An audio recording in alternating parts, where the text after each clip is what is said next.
Okay, so I want to welcome everybody today. My name is Rachel to this special session about the Holocaust, propaganda, and letters from the abyss. My name is Rachel Raz. I'm an educator. I used to teach about the Holocaust for many, many years for middle school and high school here in the Boston area. I'm also, my grandmother was in Bergen-Belsen, so I'm a granddaughter of a Holocaust survivor. I also was very fortunate as a young girl. My father was part of this group. It's called the Experiment, building new bridges between Germany and Israel. So when I was at the age of 5 or 6, we hosted people from Germany. When I was 8 and 10, we spent summers in Germany. And so learning how to remember Zachor, but at the same time, trying to see, to look to the future and trying to see how we can build bridges with Germany to build a brighter future for our children. So today, we're very fortunate to hold this meeting. Thanks to Goodman. He founded the Judaica Thematic Society. It's a society about collection of stamps, and he's going to say hi and share with us more information. And he's here. We have Gregg Philipson. Gregg has the Gregg and Michelle Philipson collection and archive, and Shaya Ben Yehuda from Vashem. So we have a 3 sponsor for our session today. The plan is that it's going to take about 1 hour and 15 minutes, and the last 15 minutes will be for questions and answers. If you need to leave early, don't worry, you can leave us. We are recording this session. If you feel uncomfortable with some of the content, I know that some people said that it might be painful or bring some memories, so also you're welcome to leave and visit later on the video recording. So I now want to introduce Gary, and thank you, Gary, for welcoming us. Well, hello, it's good morning to everybody in America, good afternoon to people in the United Kingdom and in Europe, and good evening to everyone in Israel. I'd like to welcome everybody here today, both members and also the many guests we've got today as well. I see we've got 65 at the moment. Very good.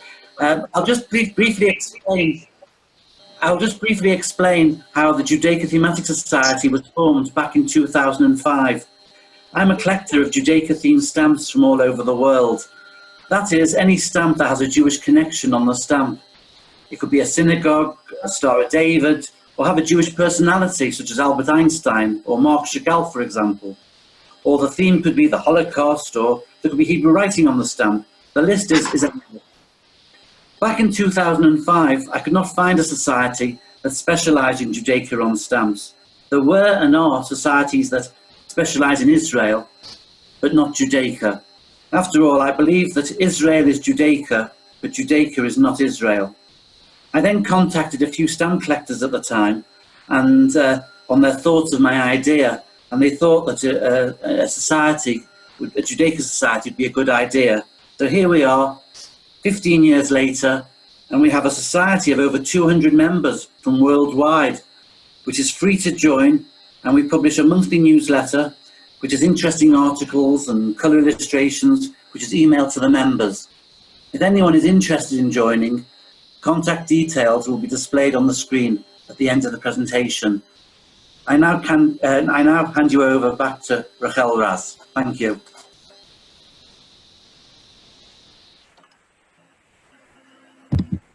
Thank you, Gary, for hosting us. I met Gary a couple of months ago, thanks to another project I'm involved with about a documentary film about the Jewish astronaut Jeff Hoffman.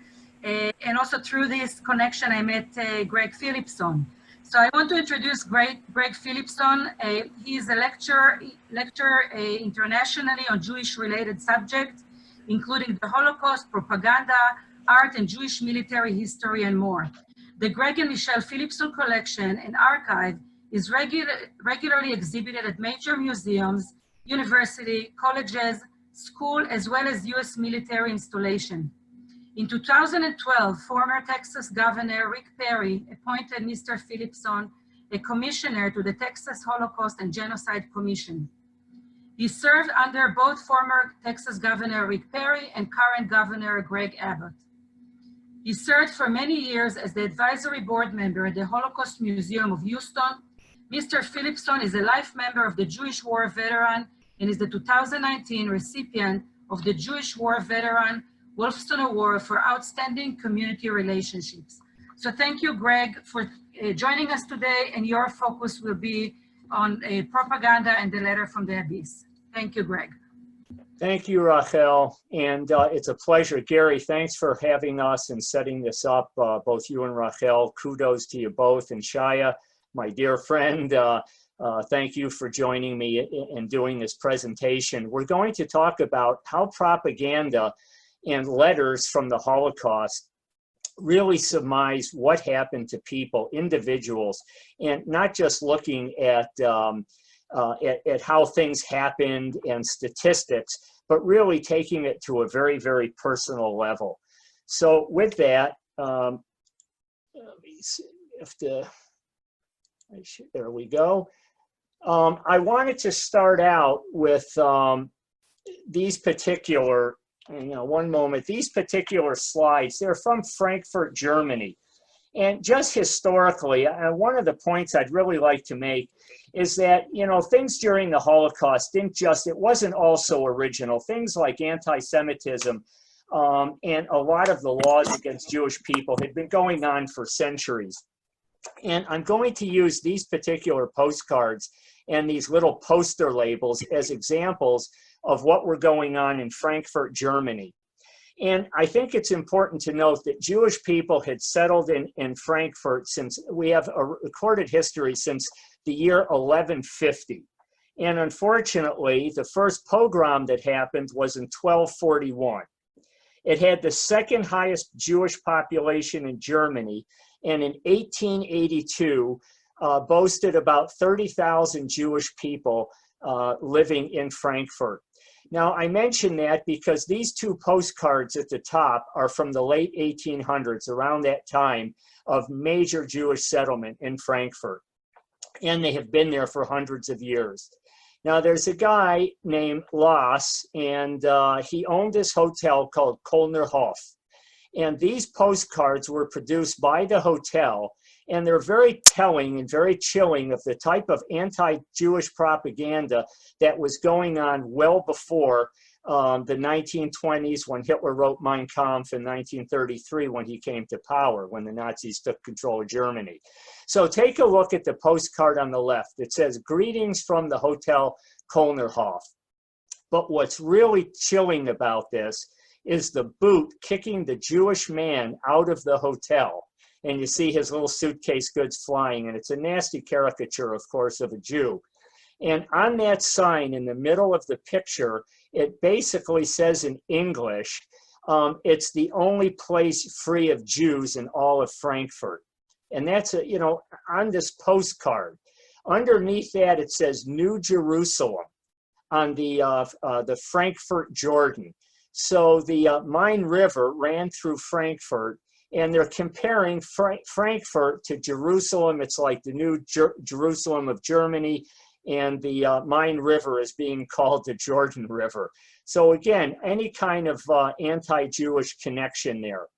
The postcard to the right that was mailed in 1898 shows a Jewish man, that you'll see him in the far right of the card with the top hat, trying to have lunch in the hotel restaurant. And the signage that you can see on the table and posted on the pole in front of him basically say that Jews are forbidden from staying here, and that we're the only Jew-free hotel in Frankfurt. So that gives you an idea of what's being produced just in the way of anti-Semitic postcards from the hotel. This guy, Hermann Lass, who ended up being a very early supporter of the Nazi Party, even produced these little labels that you would lick and stick on a card or a postcard or an envelope. And they're anti-Jewish caricatures of a rabbi, the boss, their Herr Chef is the boss, the banker, and the Schnorrer, which they translates in German to a scrounger, if you will. So this is the kind of things one hotel is putting out. Now, the next one is another card also from the late 1800s. And again, it's showing the Main River as New Jerusalem. And it's a very interesting caricature of a Jewish guy. Underneath it says it's the Christian German hotel, if you will, house, or Christian German house, that only Christians are welcome there. But what's very interesting is the Garen at the top. That's a Yiddish expression that means to basically scream or yell loudly. And they somehow, pardon the term, but have, construed that in some, I don't know, kind of gross German format, but it's actually a Yiddish expression. So they show a caricature of a Jew, yelling wildly, "Oh, it's a Christian German hotel." Now, how do we take this from the late 1800s and move it towards the Holocaust? And by the way, everything you see here, unless I say differently, is all in our collection. This label to the left, which is a luggage label, it had gum on the back. You could lick it and stick it on a suitcase or whatever, even on a piece of mail. It says Hotel Kölnerhof in Frankfurt am Main, on the Main River. It's Jew-free for 40 years. So this guy is still doing anti-Semitic stuff while he's now part of the Nazi party. And the Nazis, if you do the math, let's say those cards are from 1895. You're now at 1935 here. He's advertising the fact that that this hotel is Jew-free for 40 years. So it's quite a chilling thing that for all these years, how propaganda plays right into the hands of the Nationalist Socialist Party. Now, because we're talking about mail and letters, I really want to focus today strictly on types of mail and things that were going on in the in Germany and in Europe at the time. So take a look at this normal piece of mail sent to Washington, D.C. in 1935. If you flip it over, you see this gross caricature, something to seal the envelope. And what that says in English is if you do business with a Jew, Juden, you are a traitor. So this type of thing, this bold, disgusting, anti-Jewish caricature with a nasty message is floating around worldwide. We don't know, it's the only one I've seen of these, but we don't know how many of these are floating around. Now, this is also some very interesting stuff. So this little stamp, it's a small little stamp, it's a sticker that you would put on, much like when I was growing up, if it was, maybe Jewish National Fund label or Easter seals or Boys Town or something. This is an awareness label. And this has actually been in a museum. It says this guy is basically responsible for the war. And what you're seeing is another gross characterization of a Jewish man with the Jewish star that says Yehuda. This is a German stamp, which is German for Jew. And you see the Holocaust type Mogen David on there. The one in the center is actually shows you how widespread this was. This was a piece of mail. And it basically says both in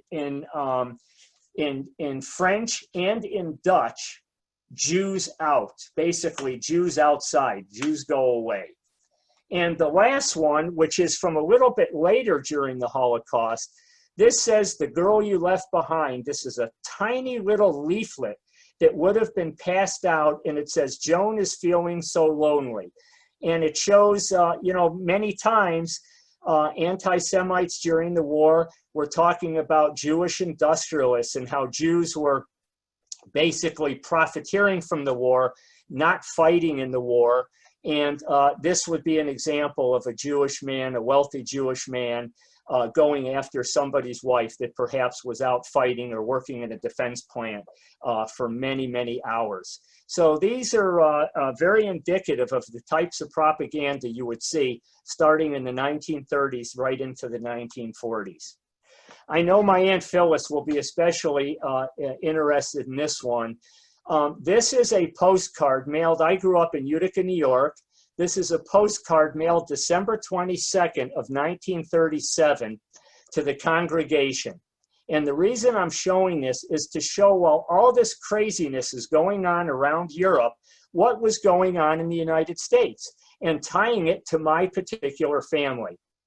This letter went to my grandfather, the late Louis Philipson, and it's announcing my father's bar mitzvah, which I did some calendar checking. He may have been bar mitzvahed on December 25th of 1937. His birthday was January 4th of 1938. And so here we go, showing a Jewish family from Utica, New York. Life is going on. No Hebrew school, because apparently on December 26th, that Sunday, it was Christmas weekend. And very, very astute comment I want to make here.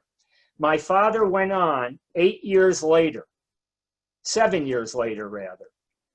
From this point, he went on to fight in 3 major campaigns with the U.S. Army's 8th Armored Division, and in 1945 in the spring, was one of the men from the 8th Armored Division that liberated the Langenstein concentration camp in Germany, a subcamp of Buchenwald. So these little things that go on telling your family history are quite interesting as far as I'm concerned. Now, as part of the Nuremberg laws in Germany, many people decided that Jews needed to be isolated. And here's a way that Jews were isolated even in the mail. These are regular pieces of mail sent by Jewish women to various places. They had to identify themselves. As you see next to the blue arrows, Jewish women needed to identify themselves with the middle name of Sarah on every single piece of mail. So Michelle, my wife, would have to say Michelle Sarah Warwick Philipson. I would have to say Gregg Israel Philipson. And every single piece of mail was opened, as you can see, and it was retaped by German postal censors and stamped with Nazi red, rubber stamps, letting it know that it was opened and resealed and sent on. So people had to be very, very cautious with their mail on what they wanted to do or say. Tragically, when you can, and for my friend High Penn in Houston, this will have specific meaning. This is a piece of mail from our collection from a Marga Kalinsky from Berlin. And in 1940, she sent a note to a friend of hers named Margot Becker, who shows up in the 1940 census, Houston census.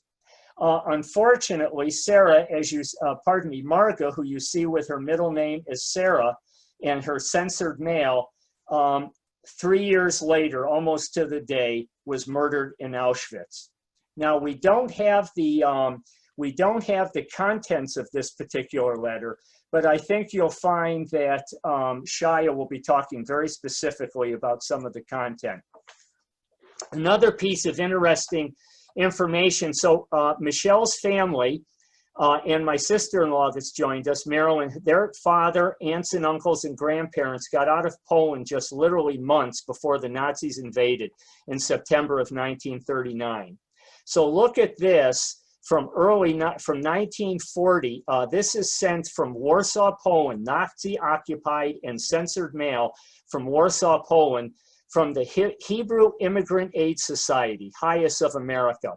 We don't know who sent this, but these are all unbelievable pieces of mail of people trying to get help and aid and escape from Nazi-occupied Poland. You can see the receiving cancels on the back of March 28th and 29th of 1940. This is another interesting piece of mail where we actually, which is very rare for our collection, that we have from a Jewish man. You see the middle name of Israel, where we have the content. And if you're interested in the content, you can contact me later. I've posted my email address in the notes here. But my friends, Shai and friends at Yad Vashem have translated this, and we do have the translation, but it's a little bit mundane because people really were afraid to say too much in those letters as they were censored. This is something very, very serious. In 1937 and 38, the Ewige Jude, which means in English, the eternal Jew, was a movie and exhibition that went on all over Germany and Austria. And this is a real photo postcard. This is a real postcard on the left that shows this horrific image of a Jewish man holding gold coins, a whip with a map of Germany with a communist symbol on it, advertising this exhibition. And on the right is an original B'nai B'rith Jewish men's organization clipping from the original magazine that I have in 1938, showing this and showing what was going on in Vienna at this particular point in time. This became so popular that a guy named Oscar Strauss, who was a Austrian Viennese composer, who interestingly enough, as you see the date on this, 1938, escaped from Austria in 38 and came to the United States. But they made a very nasty caricature of him, and advertising, what that says is go visit the exhibition, der Ewige Jude in Vienna, which is Vienna. And these were postcards, and they had tremendous number of these with different Jewish caricatures. You can see on the far right an original poster from our collection advertising the grocer, the big political show at this particular auditorium in Vienna. And you could see even the postmarks from Berlin and all over Germany and Austria advertise this on just regular mail. Here's another piece of mail that went left from Berlin, I believe, to Munich, and someone either at the post office or this guy had something made. Not only do you see their Ewige Jude in the stamp cancel, but you see it stamped on the back of the envelope, and that says, you know, go to the exhibition, their Ewige Jude. So it may be somebody at the post office was stamping every piece of mail with that. As we wind down here a little bit, this is really important because this shows you this Egau, that's abbreviation for the owner's name, Gunther. This is a company that manufactured shoe products like Kiwi here, shoe polish and different things for caring for your footwear. And do you see in the top left, it says Juden raus is stamped on there in commercial mail. And that means Jews out. Now, the only thing that we're showing that is not in my collection is the game in the top right, a board game called Juden raus. And that was actually a board game produced in Germany with nasty little Jewish caricatures in the bottom of a family, and a game that people would play how to get the Jews out of Germany. The last thing on this is very important because this company, the shoe manufacturing company, this is a piece of mail. You can see the swastikas and so on their meter cancellation on the top right. But they actually are doing business with IG Farben Industries. Do you see that where it was sent to? And this is really something because for those of you who may not know, IG Farben Industries was the chemical manufacturer that produced the Zyklon B gas that killed millions of people of the Jewish faith in the gas chambers throughout Europe and in Germany. Now, as we really wind down, I wanted to show you Greg, yeah. Greg, somebody asked on the previous one if you have a date on this mail. Yes, the one on the left is 1938, and unfortunately, I can't see right now the one on the right, but it's probably around that same period because the pictures are covering it. But these are from the 1930s or early 1940s. This one is definitely 1938. It was actually mailed November 7th. I can see that, actually from Dresden. So the next, is that okay? Okay, the next item, this is really quite a heartbreaking thing. So as all these things are going on in Europe, people are trying to get out, people are sending desperation letters, people are being murdered, people are being isolated in ghettos. This is a letter from my late uncle, Gerard Degenstein, my mother's only brother, my grandparents' only son. This letter is dated June 1st of 1944. It's a letter my Uncle Jerry sent to my mother who was 15 years old at the time. And in this letter, he talks about just very mundane things. He's already in the Army, like my father, but he's still in the States. My father's already fighting over in Europe and had been for some time. But look at this letter. Just, how is my little but growing, very fast sister on this lovely day? What can I get my grandfather? What can I get Dad for Father's Day? How's my dog Pepper? Call somebody a wilde chaya, which is a wild animal in Yiddish. Just normal correspondence. And sadly, 5 months, almost to the day, a few days after my uncle's 20th birthday, he was killed in action fighting with the U.S. Army's 26th Infantry Division in a little town called Moyenvic, France. He was awarded the Bronze Star for Valor and the Purple Heart. And imagine the impact. So although we talk about the Holocaust and we talk about the impact on people, I suspect what my father saw, probably in his life, it changed his life forever as well. And I wanted to conclude, I hope I'm within my time frame, I wanted to give you just something to think about. This picture is Petr Ginz. He was a boy from Prague, Czechoslovakia, who died in Auschwitz at about 14 years of age. He was interned in the Theresienstadt internment camp prior to being sent to Auschwitz. A brilliant young man and an artist. He ran the newspaper in the transit camp of Theresienstadt and so on. There's so much history about this young man. It's really something when you look at the artwork called Moonscape. And if you know about Ilan Ramon, the first Israeli astronaut that died in the Space Shuttle Columbia tragedy, along with our other 6 crew members, there's some real history here. And instead of going into that now, and it has ties to Yad Vashem because Moonscape was actually there. And that went up on the flight with him. I really encourage everybody, if you want to learn about a really wonderful young man, a tragic ending, but really how brilliant he was in his artwork, I would encourage you to get the book. It's called The Diary of Petr Ginz, and it's available all over. And or just Google him and learn something. So with this, I'm going to unshare my screen, and I'm going to turn this over to my dear friend, Shaya Ben Yehuda. Before we start with Shaya, I just want to give a little introduction to Shaya. So I also want to say thank you to Gary that introduced me to Gregg, and Gregg that introduced me to Shaya, and for us now sharing this stories and resources with a wider audience.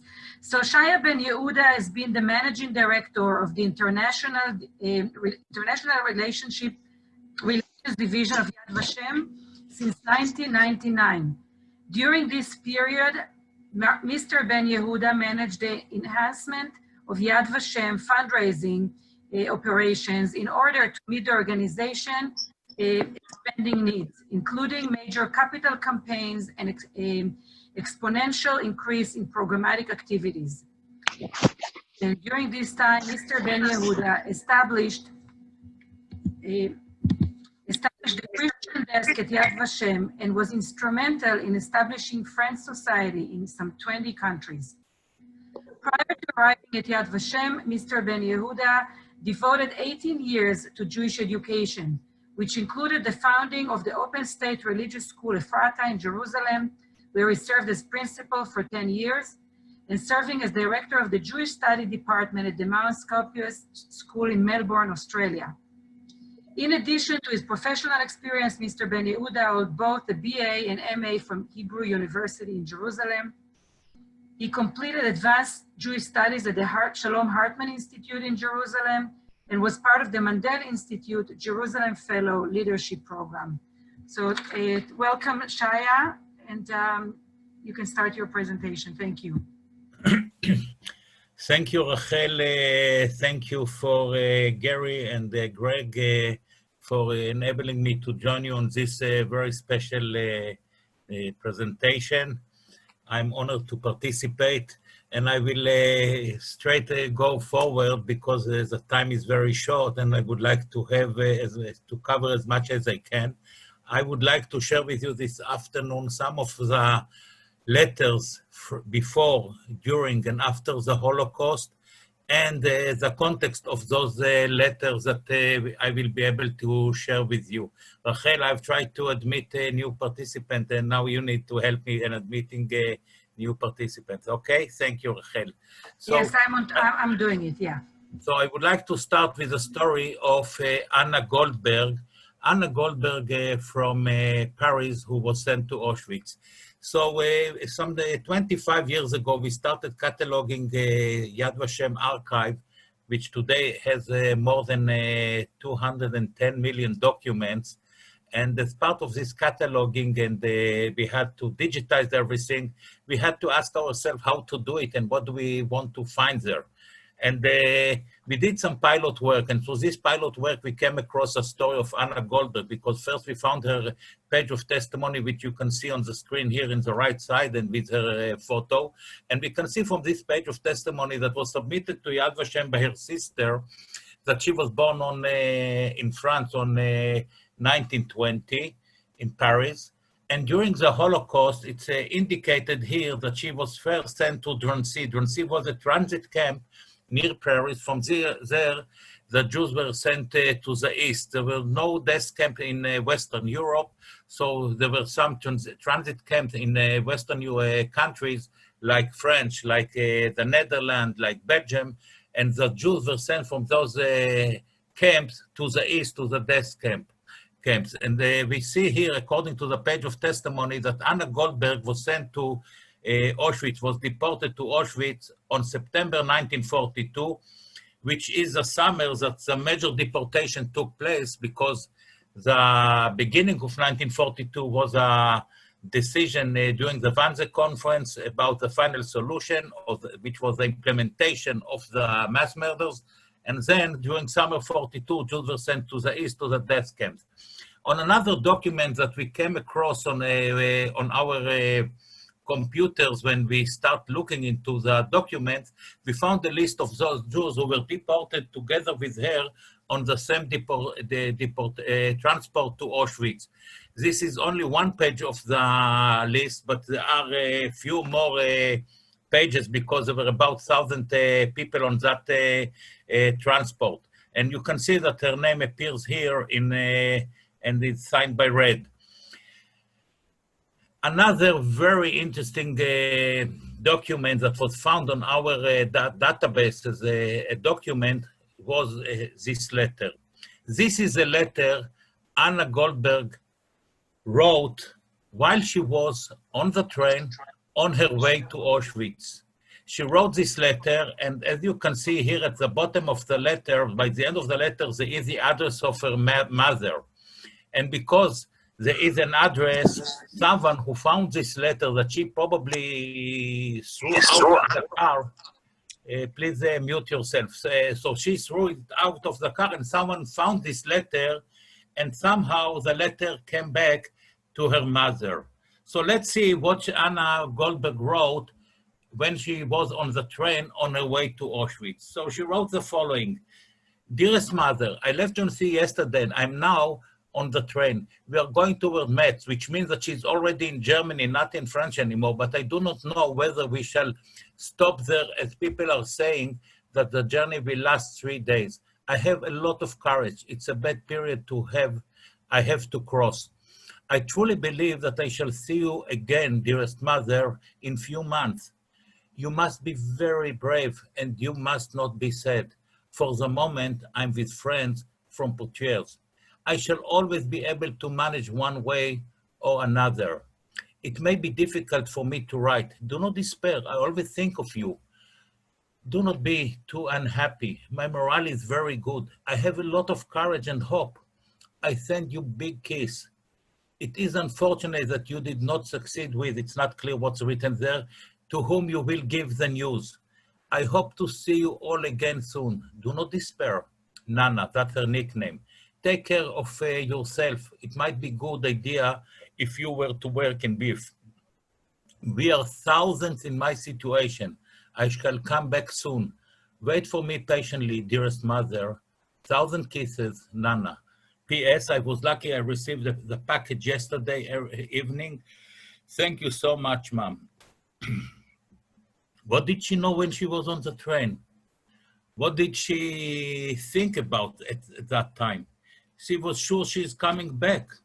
She was sure that it's just a temporary time. She will be able to return back home. We know what happened to those people who were sent on summer 42 to the east and to Auschwitz. When she arrived in Auschwitz, probably she was sent straight to the crematorium, to the gas chambers and crematorium. And if she was lucky and was sent to work, it took another a month, 2 months, maximum 3 months. No, people couldn't survive more than that. And then she was sent to death. So Anna Goldberg didn't have a clue.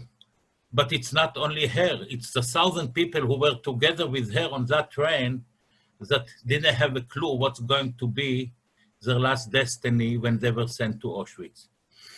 So we have published at Yad Vashem 2 books. One was Last Letters from the Shoah, the letters that were written during the Shoah, during the Holocaust. And recently we published a new book, After So Much Pain and Anguish, which are agony, which are letters that were written soon after liberations. And you can purchase them online from Yad Vashem, and I can encourage you to get those books. It's very painful to go and read through those books, but it's very meaningful. So what do we learn from those letters? I don't have the time to go in all the details, but when you see the letters from the Holocaust, definitely there is a fear, there is a desperation. People would like to leave a testimony. They are writing the last will. There are many letters that they try to give messages that they care about their children and they would like people to be remembered. They want remembrance for themselves and for their family. Some wrote with hope. Some asked for revenge. Letters that came after the Holocaust, and I probably will have time to share only one letter today, reflects the pain, the feeling of being guilty that I have survived. None of my relatives survived, but I survived. Loneliness. People would like their friends, their family to be remembered. Many, when they came back to their communities and they saw the destruction, were in trauma. They felt the churban, the dissolution of what happened to their family, to their community, and the feeling of uncertainty, sadness. And by the other side, people look for rehabilitation, to look for new hope, to start something new in their life. So the next story that I would like to share with you is a letter. It's about a story that of Henry Foner, and those are postcards from before the Holocaust. And it's we came across those compile of postcards when we started preparing the exhibition of the new museum at Yad Vashem. Now it's not so new anymore. And we found the story of Henry Foner, who was born in Berlin as Heinz Lichtwitz. Henry Foner was born in 1932, and his father decided to send him to England on a kinder transport. I don't have the time to go in all the details of the kinder transport, but the kinder transport was an operation that was organized by Jewish people, some from them from Europe and some from England, to help Jewish children to immigrate from Europe to London so they can survive. About 10,000 Jews, children survived through this operation that started after Kristallnacht and went until the beginning of the war.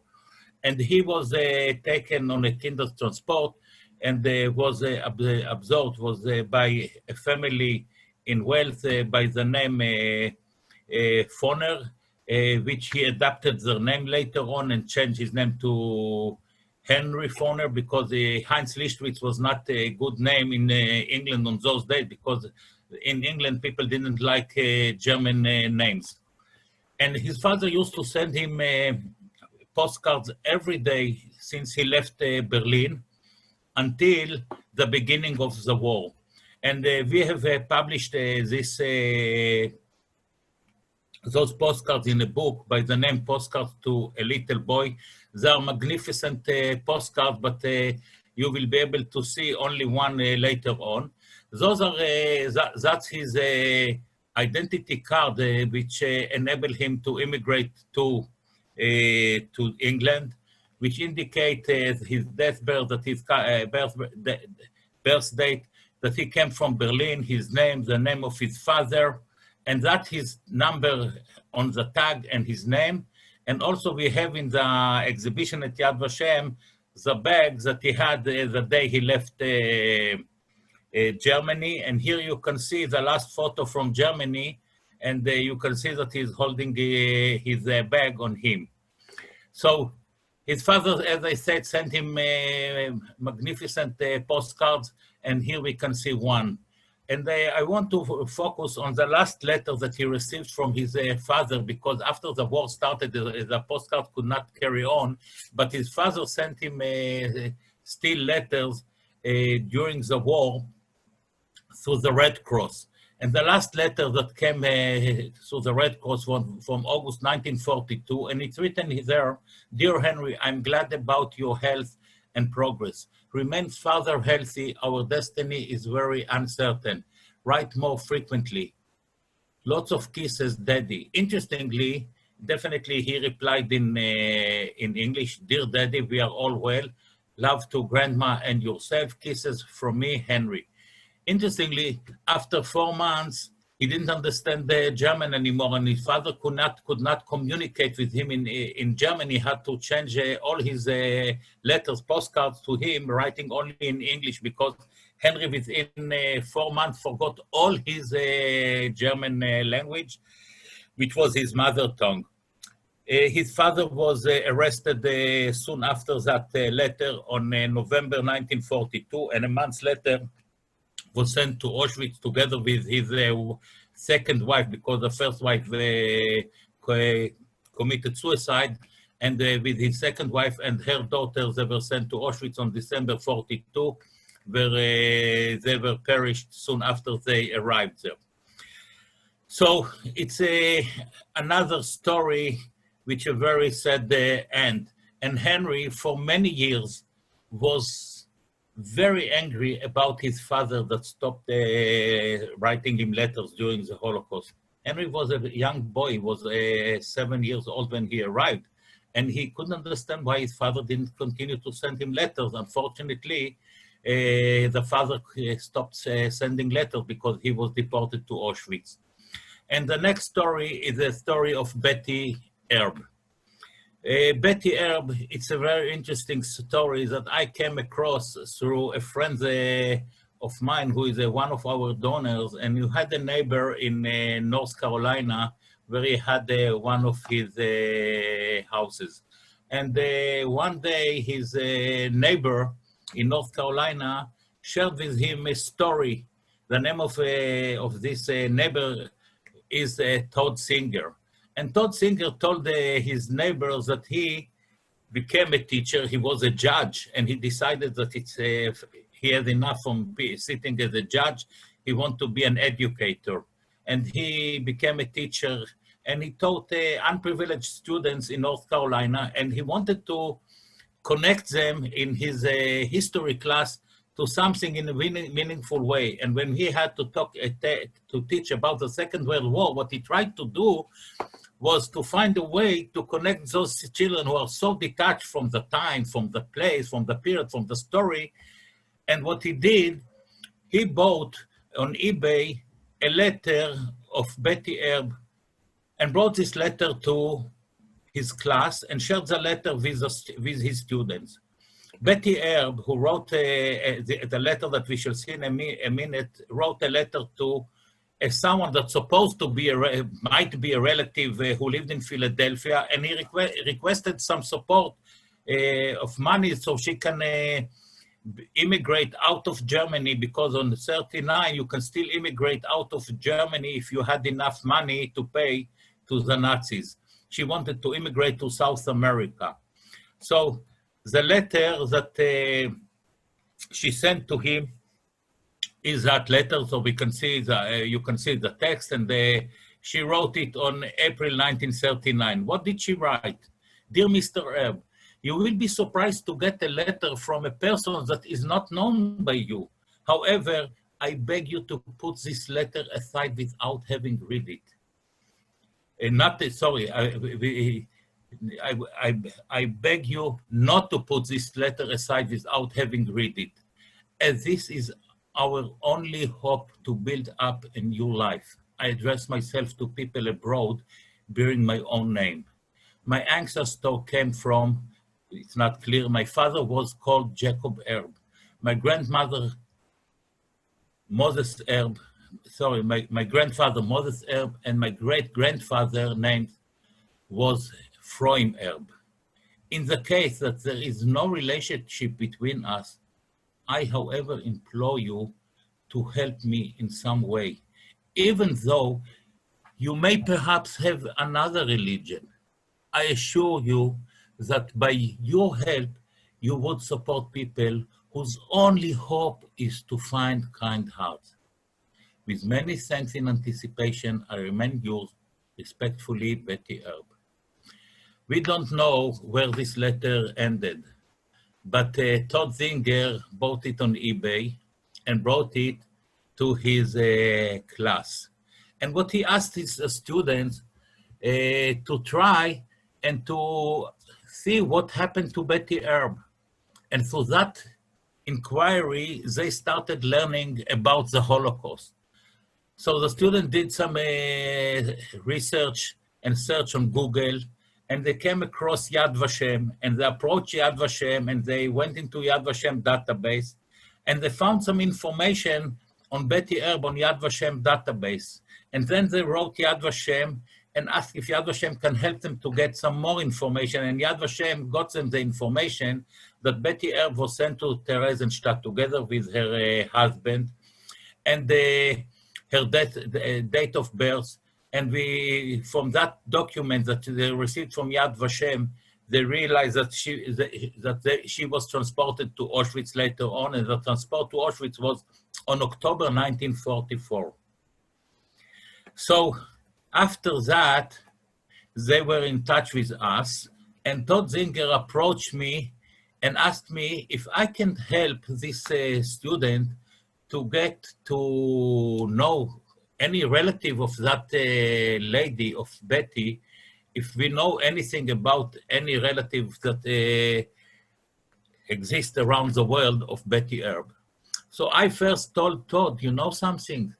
If they learn so much about Betty, ask the students to fill a page of testimony in memory of Betty Erb. And the students, as you can see, submitted this page of testimony, and two of the students from that school, Brina Clayton and Maria Morova, and they submitted this page of testimony on 2014. And on this page of testimony, actually, they wrote all what they learned about her during that time. So we helped Todd and his students to locate relatives of Betty Erb who lived in Australia, in Perth, and in Philadelphia. And in 2015, we helped them to arrange a special ceremony when their family from Philadelphia came to the school, and the students gave the family this original letter that Todd got on eBay. The family decided to give this letter to Yad Vashem, so the letter today is part of Yad Vashem collection, and the memory of Betty Erb at Yad Vashem will be also with this letter. So we had now three stories of three letters of people who eventually found themselves in Auschwitz, where was their last destiny.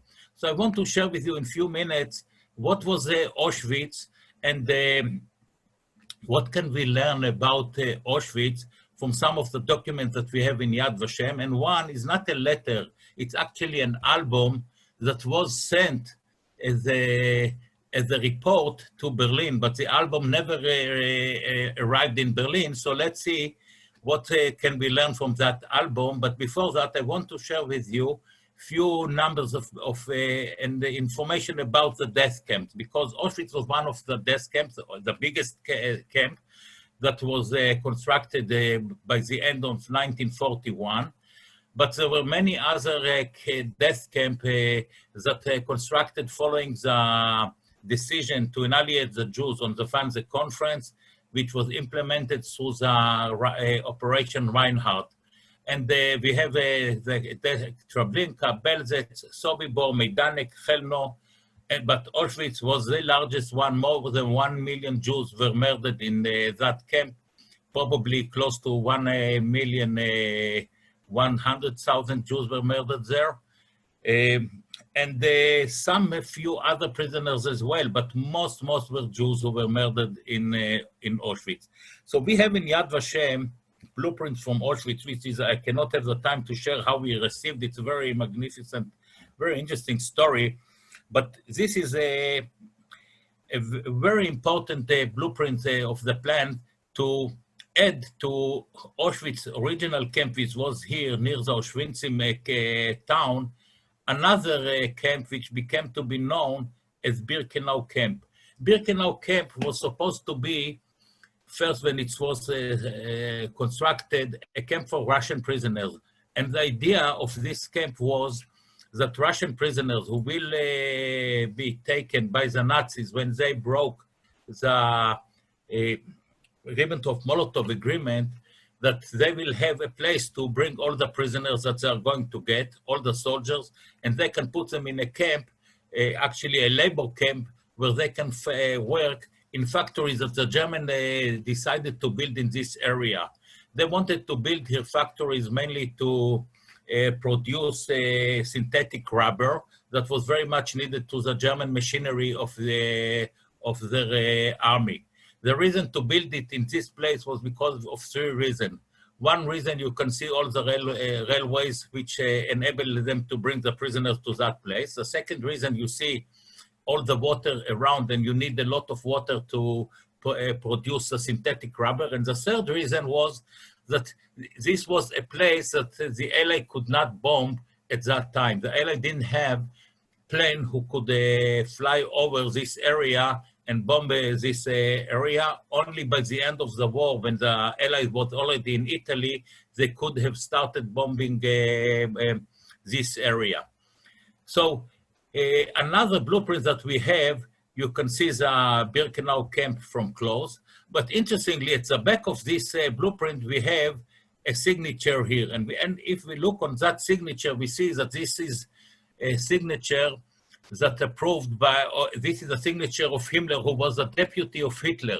And the question is, what Himmler, who was a deputy of Hitler, who was responsible for the final solution, had to sign on a program to build, to construct a camp for Russian prisoners. And the reason is because at that time there was a change in the decision of what's going to be the role of that camp. There was a decision that that camp, instead of being camp for Russian prisoners, it's going to be a camp for a place to murder the Jews, murdering the Jews. Now, if it's going to be part of the final solution, murdering the Jews, Himmler, who was responsible for the final solution, implementing it, he had to come to Auschwitz and to approve the constructions. And he came, and you can see that on October 41, he approved it, which means that, but at that time, the decision to annihilate the Jews at that camp was already in place.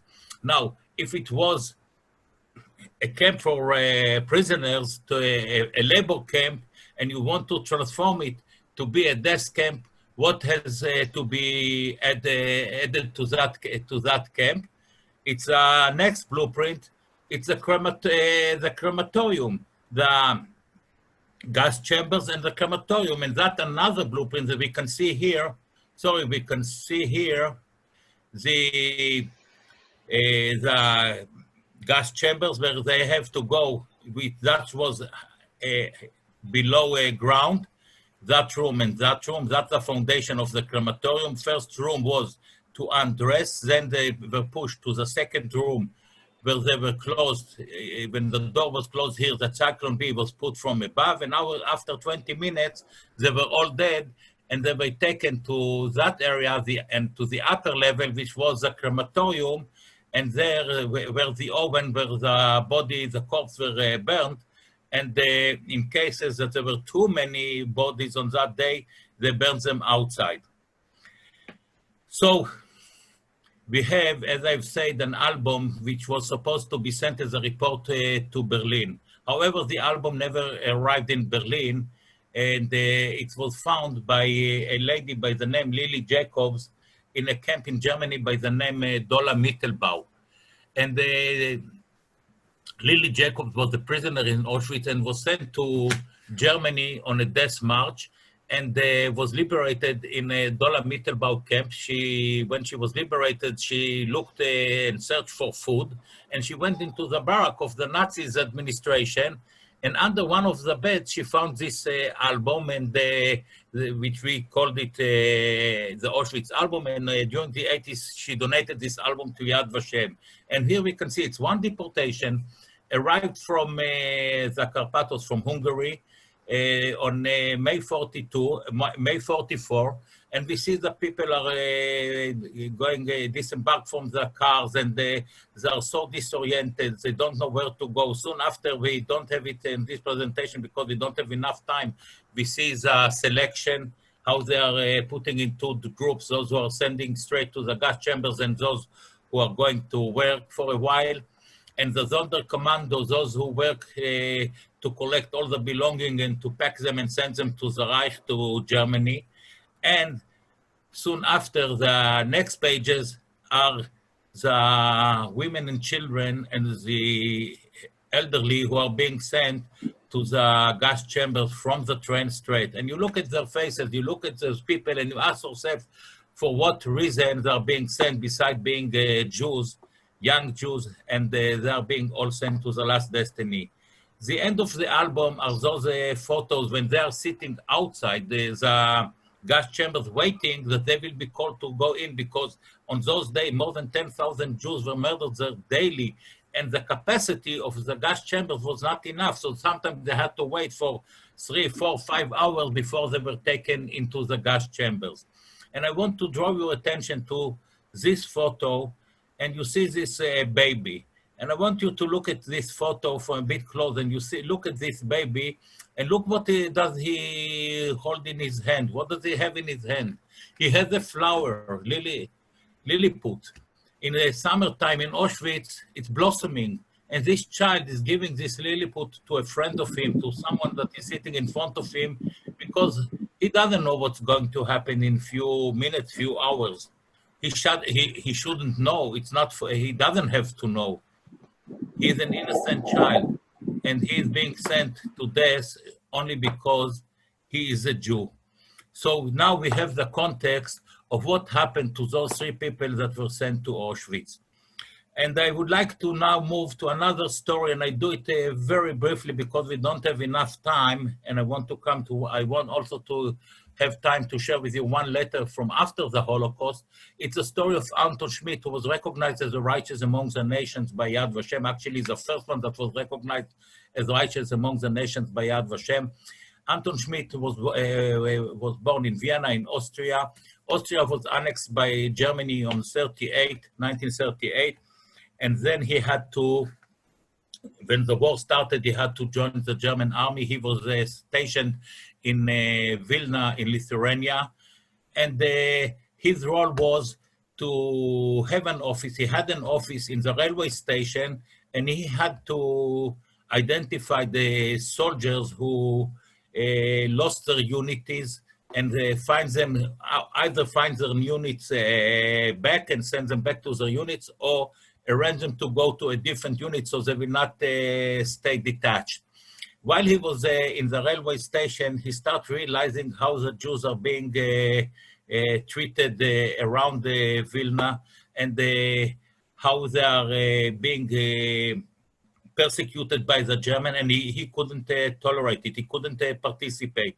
And he started helping Jews in the railway station, and then he came in touch with the Jewish resistance in Germany, in Vilna, and the Jewish underground, and with someone by the name of Mordechai Tenenbaum, who was the head of the Jewish underground, and he started helping the Jewish people in Vilna continue till the end of 1941. By the end of 1941, he invited the heads of the Jewish underground in the ghetto of Vilna to have a party on Sylvester in his home. And in that party, Mordechai Tenenbaum told him that the war will finish one day, and when the war will finish, a Jewish state is going to be built. And when one day a Jewish state will be built, the Jewish state will recognize what he did for the Jewish people and will honor him with a special reward. And he replied, "I will wear it with great honor." Mordechai Tenenbaum later on wrote to his friend, "We should remember Anton Schmidt, a German corporal from Vienna, who risked his life to save hundreds of Jews from Vilna ghetto and became a loyal ally of our movement and a friend of the author of this letter. He was killed by the gendarmes because of his ties to us." Anton Schmidt was arrested by the end of, by early 42, put on trial, and on April, as we saw, was executed. Before he was executed, he wrote a letter to his wife, and he wrote the following: "My dear Steffi, I think of you in joy and in sorrow. I inform you, my dearest, that my verdict has been announced today and that I must part from this world, for I have been sentenced to death. I could not change anything, otherwise I would have spared you and Greta to all this. After all I did was to save human lives. I conclude these lines and send my blessing and kisses to both of you. Loving you for eternity, Tony." Tony is his nickname of Anton Schmidt. The family suffered during the war and long after because they were, the neighbors knew that he was executed because he helped Jews. Only years later, the Austrian people honored him, and today he has streets in his name, and he is a known figure in Austria. Great person. The last letter that I want to share with you today is a letter that was written soon after the Holocaust. Is a letter that was written by Bernard Zucker. His Hebrew name was Dov, and he was from Zashov, and two of his sisters, Bonia and Nashke, arrived in Israel, immigrated to Palestine on the 1935, and they settled in two kibbutzim in Israel. The rest of the family, his father Marcus, his mother Rivka, three sisters, Loti, Ida, and Natel, stayed in Zashov, and two brothers lived in Leon and Elias in Zlotchov. The family actually lived quite well before the war because they had a big factory producing synthetic fertilizer. But when the war broke out on 39, the Germans took the area.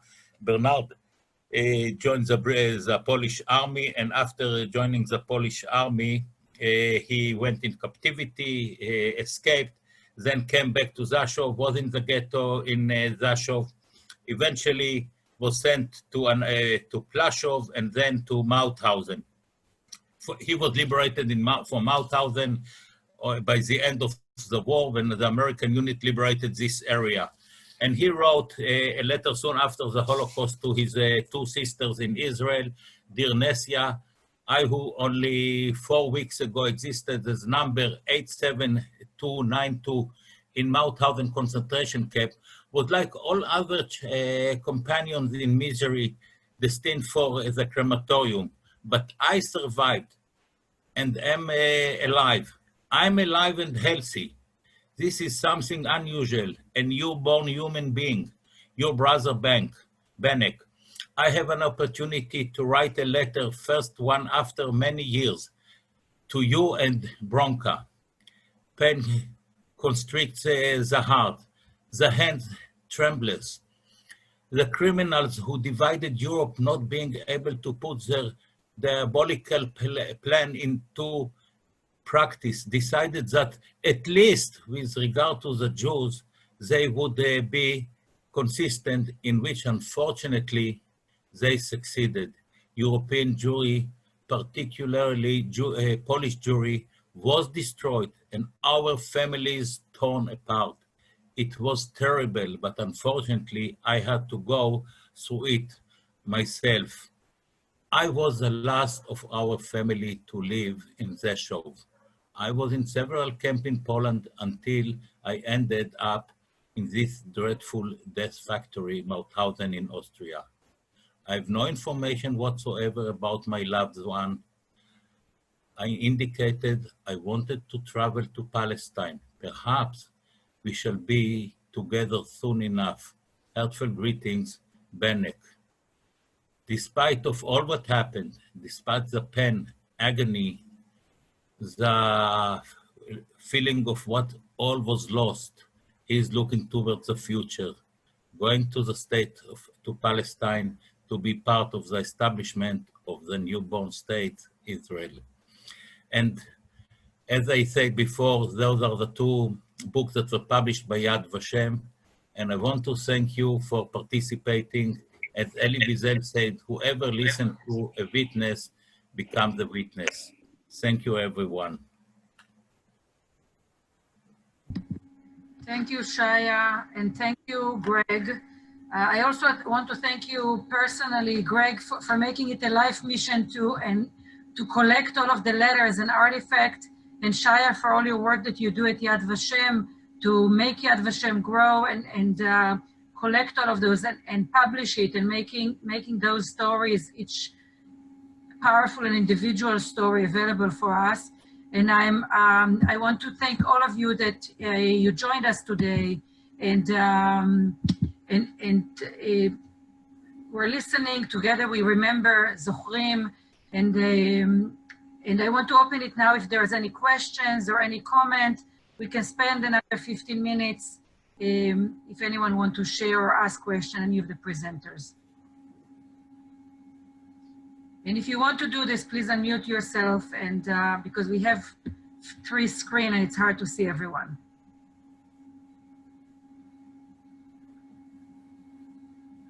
Gregg, could you tell us a little bit about how you go about collecting and finding some of your artifacts?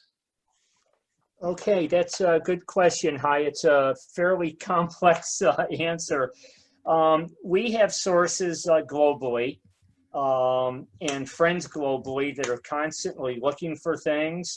We bid on international auctions, local auctions, eBay, all sorts of online facilities. And we also have a tremendous archive, and much of this thanks to my Aunt Phyllis that's on the call.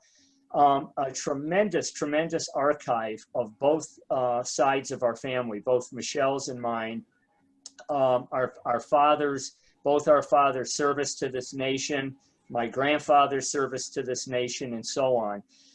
So we've been able, through family and friends, to collect a variety of things that are very meaningful to specific families and so on. People know what we do with the material. We use it for education.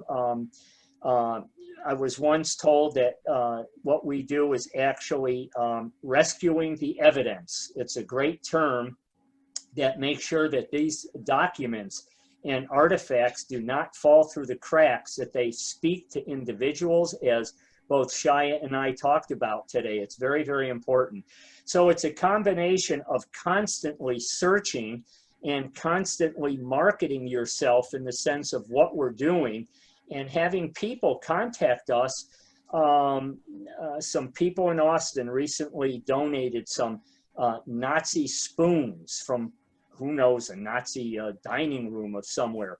And they felt that, you know, they had these from their father or grandfather, and they feel that they want these to go somewhere where they can actually be used to tell the history, to teach especially children and young adults the horrors of what this hate and apathy and bigotry just result in, which is, you know, the Holocaust is probably the prime example of that. So it's a combination of buying things from all over the globe, every possible imaginable way. That's how we get what we have. And it's very, and we do this all on our own money. We don't accept, well, we will accept artifacts, but we don't accept funds. We don't accept any sort of support from anyone normally. But I would like to do a big shout out to my friend Irv Osser, who's on the call today. The little logo that you saw at the beginning, Irv was kind enough, because of what we do, to create an official logo, actually 4 different logos for the Gregg and Michelle Philipson collection and archive. And those are the kinds of things that are heartfelt and things that we truly appreciate and will gladly accept. But that's it. That's we do a lot of donating. Shaya knows what some of the things we've gifted to Yad Vashem, museums in Houston and Dallas, as well as, of course, the United States Holocaust Memorial Museum in Washington, D.C. How is it? I wanted to ask if I wanted to research my family and them going through the camps, how do I do that? Would I contact you or Yad Vashem? Or? If you will send me an email, I put my email on the beginning of the presentation and also on the chat. If you will send me an email with all the information, I will connect you to our staff in the archive, so they will help you to do the research on behalf of, about your family on behalf of Yad Vashem. Thank you. I appreciate that. Gibson. Yes. I know Gregg. Hi, Gregg. I just wanted to say thank you. I missed the first part of the conversation because I was having a hard time figuring out the Zoom, but I got it. Thank you for inviting me and allowing me to be part of this. It's really touching on all levels. And I've met Gregg through like an assisted living. He's a very powerful speaker. I admire him and Michelle for what they do. It means a lot. And I just wanted to say thank you for so much for allowing me to be part of this. Yes. Hi, Star. Glad to see you always. Hi, Gregg. It's good to see you. We miss seeing you in person. That's for yes, sure. sir. Absolutely. Such a blessing to so many people. It is. It's powerful on all levels. Yes. Thanks for joining us. Thanks for joining us. We can Thanks take for having one me. or two. We can take 1 or 2 comments or questions before. Can I, Rachel, can I just interrupt and just say once again, thank you very much. Thank you very much to Gregg and Shaya for a very moving and interesting presentation. And thank you once again, Rachel, for doing all what you have to do with Zoom. And thank you for everybody, both members and visitors that have made the presentation very interesting with your Absolutely. questions and comments. Thank you. Thank you. Thank you, Gary. I just want to echo how important this work is and how thankful I am for it. I live in Austin, Texas, and Gregg and Michelle have come. I'm a middle school teacher, and it's been 4 years now, that each year when we are doing our unit on upstanders and people who persevere, we read Elie Wiesel's Night, and we read a newer novel called Prisoner B 3087 by Alan Gratz, and it's based on Jack Bruner's life.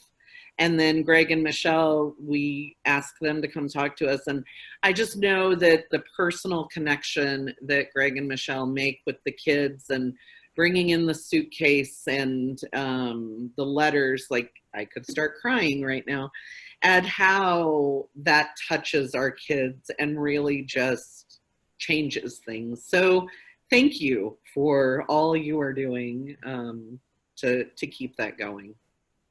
You bet, Crystal. You and Melissa and Brenda are just champions of doing what's right. And it's just absolutely a pleasure and honor for us to be able to come to Hill Country every single year, and we look forward to it. And hopefully we get through this virus situation, and next season we're able to do it again.